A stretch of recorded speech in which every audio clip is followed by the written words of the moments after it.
En el arranque de la fecha 4, autoriza el árbitro Derlis Benítez, se mueve la pelota.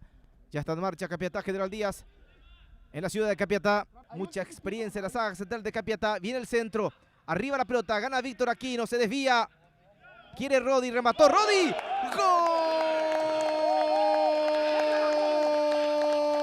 ¡Gol del Deportivo Capiatá! De zurda, Rodi Ferreira con la menos hábil, pero ¿qué importa? Dice el número 2. Jorge González, Miguel Barreto, Diego Escobar después de estate completo. Ojo con Maelo, se mete Maelo, pelota retrasada, viene el remate.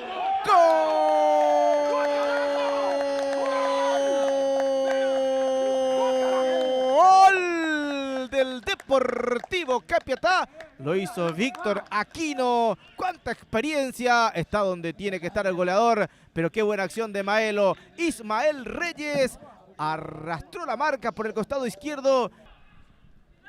Allí corre Maidana, centro para Vázquez, cabeceó Vázquez. ¡Gol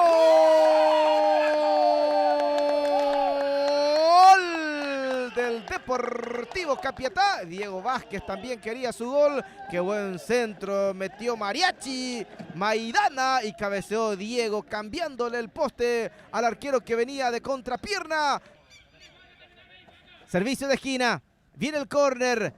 Curtido salta, desvía Curtido, le queda a Ocampo, remató, golazo. Gol de Gómez. Gol de General Díaz. Alan Gómez, remate potente arriba, esquinado al ángulo, inatajable para el portero Paniego. Descuenta General Díaz, qué buen centro metió Ariel Benítez, qué buena peinada de Curtido. Y Irrazábal y el centro. Buscó el arco Irrazábal. El arquero da rebote. ¡Gol de Capiatá! ¡Qué buen remate de Irrazábal! ¡Qué buena intervención de Roque Cardoso! Pero qué buena visión de Víctor Aquino para tirar la pelota atrás, porque allí atropellaba el goleador de la noche, el amigo Rodi Ferreira, que abrió el marcador y cerró la persiana en Capiatá. Terminó el partido.